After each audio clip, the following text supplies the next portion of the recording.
At Davos, Canadian Prime Minister Mark Carney delivered a provocative wake-up call to the global elite. He declared the end of the US-led, rules-based international order, describing the current geopolitical state not as a transition, but as a rupture. Davos 2026 was supposed to be about rebuilding trust.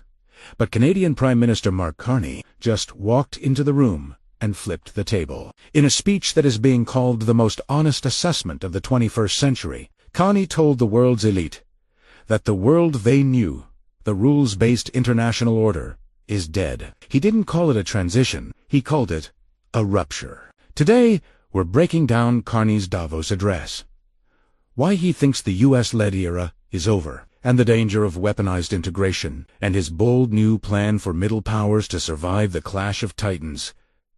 The death of a pleasant fiction. For many decades, countries like Canada operated under a pleasant fiction that if you followed the rules of the WTO and the UN, your prosperity was guaranteed. Carney says that's over.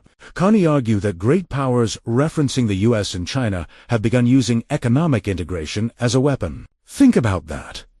The very things that were supposed to bring us together, supply chains, global finance, energy trade, are now being used as leverage. Carney's quote was chilling. Tariffs as leverage, financial infrastructure as coercion, supply chains as vulnerabilities to be exploited. He warned that nostalgia is not a strategy. We can't wait for the world to go back to 2005. We have to deal with the brutal reality of 2026. Greenland, tariffs, and the Arctic. Visual major flashpoint in this speech was Greenland, with U.S. President Donald Trump threatening 10% tariffs on allies who oppose his purchase of Greenland. Carney took a hard line. Carney reaffirmed Canada's support for Greenland's sovereignty and Denmark's rights. But there's a deeper subtext here. By defending Greenland, Carney is signaling that Canada will no longer accept subordination to its southern neighbor just to maintain trade. He warned that when middle powers negotiate one-on-one with a hegemon, they negotiate from weakness. What is his solution? It's a radical one. Don't just be at the table. Build a new table. The middle power strategy. This is the core of Carney's third path.